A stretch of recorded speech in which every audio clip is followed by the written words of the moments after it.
Hello, Pearl Jam fan community. Welcome to the Wishlist Foundation's interview series, Candle of Thought, where we illuminate the people, causes, and music that are important to the Pearl Jam community. I am your host, Chrissie Ferguson.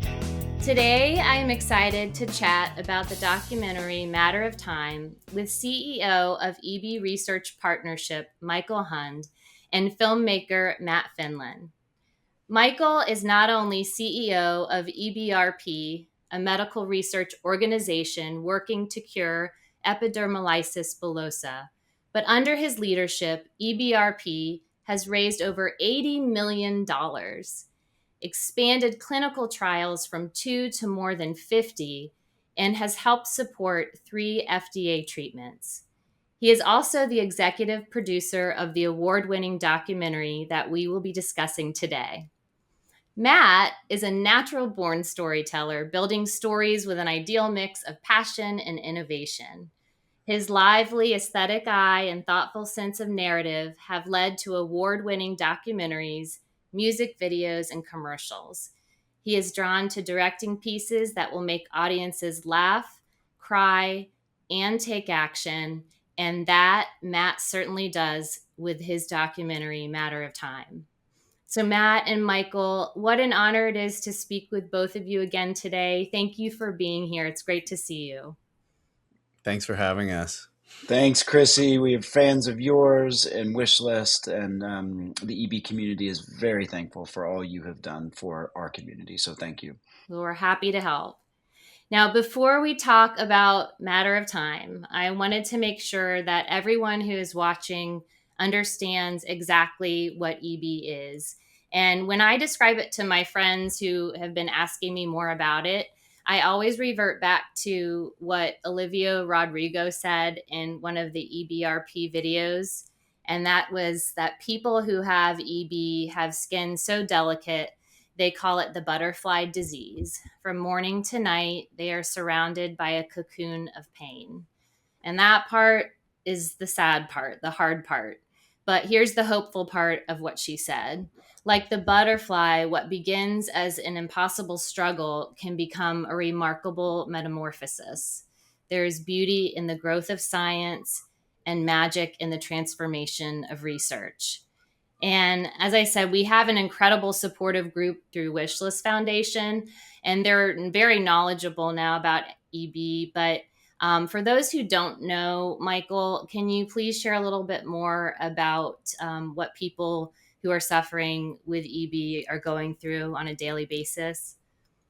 Sure, yeah. Thank you, Chrissy. I don't know if I can say it much better than you and Miss Rodrigo, but, EB is a rare genetic skin condition, and there's about 500,000 people in the world living with EB. As you mentioned, those that live with EB, it's often called the butterfly disease or butterfly children because the skin is as fragile as a butterfly's wings and can break at the slightest touch. And, skin oftentimes is a very complex infrastructure. So simply put, those living with EB lack proteins in the skin that allow it to heal. So for individuals living with EB, sometimes things that those without EB take for granted, the slightest bump, a bump on a table, a skin knee can often become wounds that never heal. So it's an incredibly devastating condition. Those that live with EB, a single day could have hours of bleach baths and bandage changes and medical care.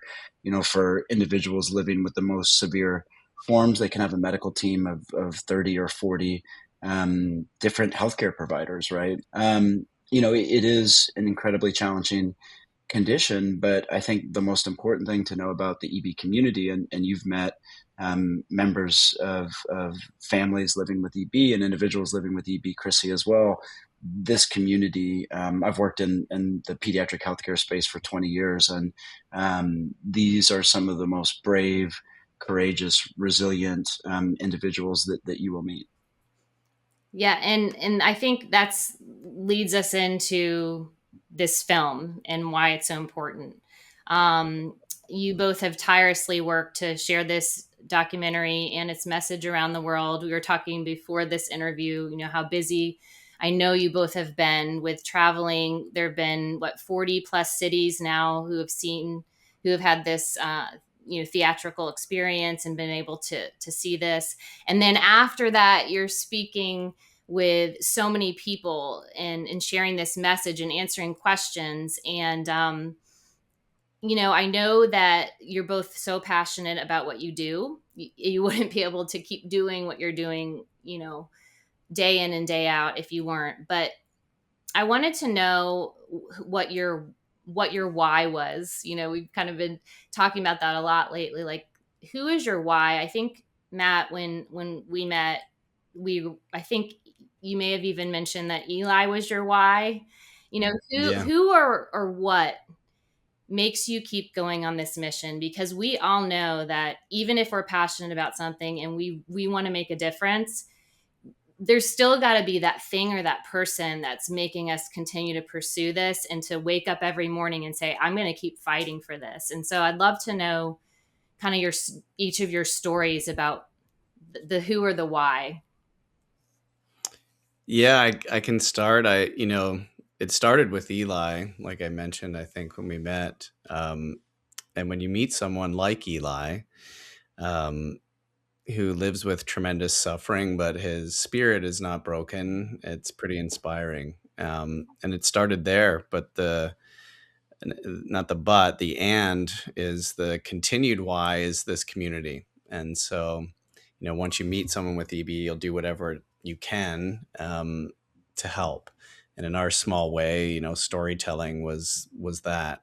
And, we've been privileged to work with Michael and the team at EBRP and Jill and Ed. And then along that way is meeting these incredible families, their parents, the rock star researchers like you see in the film, Jean Tang, or, pediatricians like James Feinstein. Everyone in this community is incredible, and they're the why. It's a collective why. And I think that's the magic of trying to solve this, seemingly solvable problem.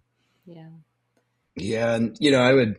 Um, so 20 years ago, I had the opportunity to work for the great Paul Newman and Joanne Woodward, and they had a camp, and still thrives to this day. It started in Connecticut, and now there's camps all over the world, and the camp is for children with life-threatening illness, and so that could be cancer, HIV/AIDS, sickle cell, and now a broader range. But I was 18 years old and went to volunteer. I drove in a beat up Chevy S10 pickup truck from my home state of Kansas to the woods of Connecticut. And it was a life changing why. I was 18 years old working with 15 year olds from Baltimore and New York and Washington, D.C. and Boston who were living with HIV AIDS. And, it sparked a really lightning fire of possibility of understanding, the cards that some people are dealt,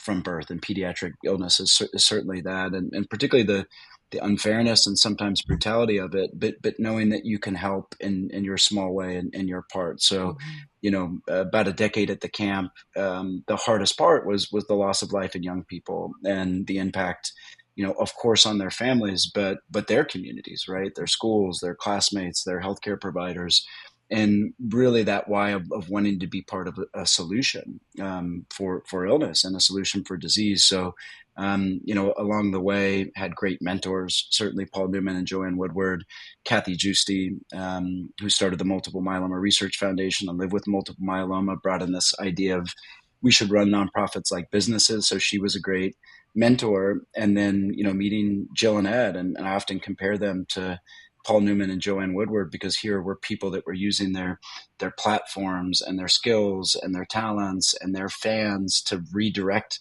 that energy into, hey, I know you love my films, or I know you love my music, but look over here. There's this community that we can really impact and help. And I think the first family I met was Emily Kubik and Elodie, which the plunge for Elodie now, within my first week starting, and I think we all can relate to this, that once you've met one person with EB, that becomes the why. And I think the bigger why and Matt, you mentioned this, is the team. And I think what we've built with our Mm. community at EBRP and beyond is this really unique team, and sometimes innovation, comes from unexpected places. So who would have thought, that this team of musicians and filmmakers and brilliant scientists and business leaders and people like Wishlist, and of course, the true north being families living with EB could come together to accomplish really great things. So I think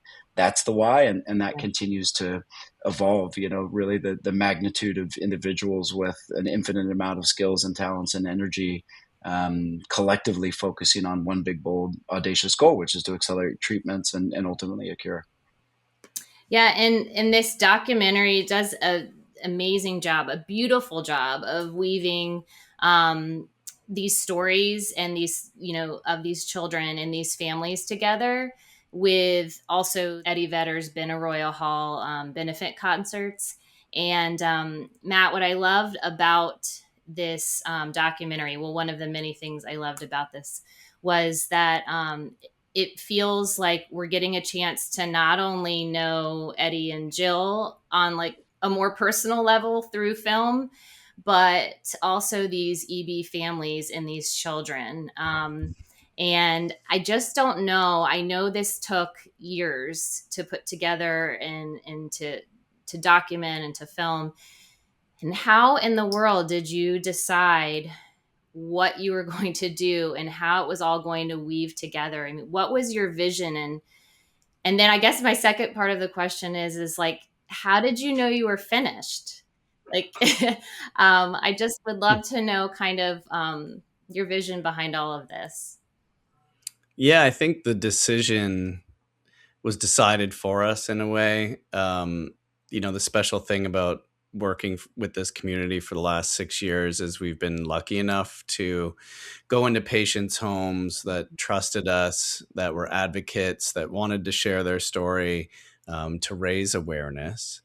And when Ed, said that they were going to, do these shows and if we would like to film them, we were lucky enough to have already had some patient stories filmed. And a lot of those patients were going to the concert. So, we asked them, and luckily they trusted us and let us continue the storytelling journey. So in a way they decided for us. And I think, it depends what you believe in, but this community has a way of just the stars aligning in its own special way. And to go back to your question of when did we decide that it is finished, that was also decided kind of for us too. I think in a way, we could continue to tell this story because amazing things are still happening in this community. Like Michael and his team are accelerating treatments, and I think there's exciting news happening all the time. So you could just keep going until this thing's cured. But I think there are moments in the film, not to give anything away, where we decided that it was the right time to finish it. It was important for us all, I think, to get the film out into the world. And we've been lucky enough that, the film has done well on a festival run. It's, been in, dozens of theaters. And, I guess at this point, there's, a couple thousand people have seen it. But what's really exciting that it's going to go to the world soon, which will hopefully continue that awareness and, fundraising, for future treatments. Yeah, it's the whole entire film is just so beautiful, and it is hard though. I know that some people have been almost worried about maybe seeing it and how difficult is it going to be to go along this journey with these children.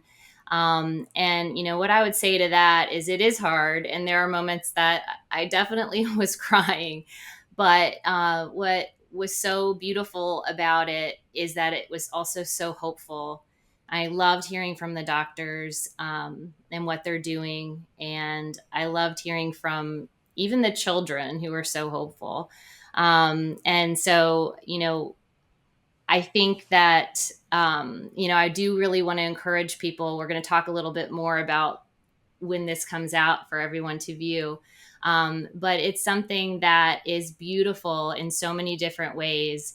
And it is very hopeful because so many great things are happening to find a cure and to help these patients on a daily basis. Yeah, I was just gonna say thank you for saying that it felt hopeful. I think that was our goal collectively, and to steal the words of our dear friend Kevin Drew, who's from Broken Social Scene. They did the score, and he's like, it's our responsibility Mm-hmm. to that word. We have to feed the hope machine. And so to hear from yourself or anyone who's watched the film that, yes, it is hard at times and we have to show the challenges of the disease without being gratuitous. But like, if people are walking away feeling hopeful, then, I think as storytellers, we've done our job. Yeah, definitely. And one of the things that you all said at the, after the screening was um, that it's not just a monetary donation that could be helpful. Some people can give in that way, but everyone can share their talents and tap into their talents to help EB and these patients. And I'd love for one of you to talk a little bit more about that, and giving other people some ideas if they don't have the money to donate. What are ways that they can help? Yeah, infinite possibilities about how to get involved. Our ask is to figure out, and this has been that message, as you heard, Chrissie, your time, your talent, your energy, join this collective team, join this community. Every little bit helps. We talk about the butterfly effect, where collective energy and motion can build and create this momentous force, and that takes all of us, right? And that energy, that flapping of those wings to create a butterfly effect, comes in many different forms. So um, you know, first of all, the film is out, as we know now, February 9th on Netflix. So an easy action is, go onto your Netflix account, hit that remind me button. You can do that now. You can go on Netflix and search Matter of Time and find the film. So you don't forget. We have busy lives, and Netflix will do it for you. Here's a little reminder button. I think conversations are incredibly important, right? And you mentioned, parts can be hard, but ultimately it's hopeful. And this is credit to Matt. Now, I'm a big believer that storytelling, there's a great philosopher, Joseph Campbell, that talks about the hero's journey, right? And so a really boring story would be, we set out to do something, it worked exactly as planned, it was easy, and we accomplished it. That's not how life works. Life is hard. And for those families that battle EB, it's even after watching the film, it's the tip of the iceberg of what these families go through on a daily basis. Mm-hmm. This is an hour and 45 minutes. This is every day for these families, and it's hard, right? But ultimately hopeful. And we think a lot about being inspired by families and the courage and bravery to overcome their day. So the ask is for people to be inspired and motivated by that and figure out how they can do it in their life. So that can come in, of course, many different forms. Watch the film. We'll give you lots of information how you can host a watch party with your community. And it can be as simple as in your living room. It could be in a local theater. It could be, with your companies and organizations and your friends and your family. And one of the things that Matt and I saw as the film traveled across the country and ultimately the world, filmmaking, and this is credit to you, Matt, should spark conversation. So allowing for the space to have those conversations and the way that you organize. But, look, curing EB is not a if. Curing EB is not an if, it's only a when, right? And that win is contingent upon raising the dollars to fund the science. Now, when I first started, we would get a handful of projects. We'd be able to fund a lot of them. Now we get at least double the amount of projects that we could actually fund, right? Which shows the momentum and growth that we have. So this is a solvable problem with capital. We've got the brilliant people lined up. We've got the engine built. We've got the team right in front of us that is brilliant scientists and doctors and researchers across the planet. It's funding that's going to cross the finish line. It can be raising awareness, as we said in the films. If 100 people tell 10 people, that's 1,000, and then those 1,000 people tell 10 more, that's 10,000, and all of a sudden millions of people are aware of what EB is. So just spreading the word is incredibly helpful. I think, having fun with fundraising. We've seen, plunges. We've seen, people do biking simulations to climb Mount Everest. We've seen somebody actually bike across the United States for EB. We've seen lemonade stands. We've seen bowling tournaments. We've seen musical benefits. So, have fun in your community. Make it something that brings people together to have these conversations that also can support the cause, right? You guys are great at this, Chrissie, with Wishlist, taking something that a shared group of people is passionate about, like music, or whether it be the band Pearl Jam or anything else, and bring those communities together over something you love, and take it to that next step of how it can help people. So infinite amount of ways to be involved. I think the biggest thing starts with sharing the film with as many people as possible across the world. It's on Netflix Global, so our friends here in the United States, but any of your friends anywhere they live in the world, they'll have access to this. So get involved, take action. Muhammad Ali said that service is the rent that we pay here for our time on earth. So start paying that rent and get active and get involved. So and we're always here to help you. As you can always reach out to our team. We've got a playbook of all the things that you can do, but sometimes it's more fun when somebody goes off script and comes up with their own idea of how they can get involved with the cause. Awesome. That's a lot of great ideas. And Matt, I just want to end with this. And when everybody sees this, because we're going to make sure everybody sees this on February 9th on Netflix, what is your greatest hope? What do you hope that everyone takes away, if they have one takeaway after seeing your film?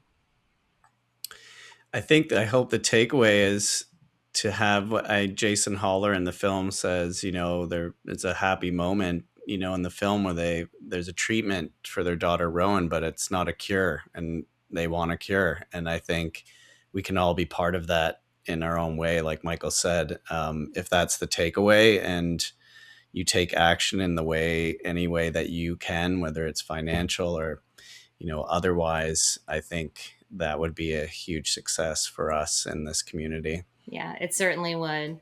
Well, we appreciate you both so much. And like I said, it is a beautiful film in so many ways. It's something that people cannot miss. And we just thank you so much for your time tonight. I appreciate it. Thank you so much. And thanks for the kind words on the film and, helping get it out there. Thank you, Chrissie. Any cause or mission is only as good as people that are aware of it and focus. So thank you for using your platform and your voice and your community to really be part of ours. So thank you. We're happy to help. And everybody tune in February 9th, Netflix. Thanks again, guys. Thank you.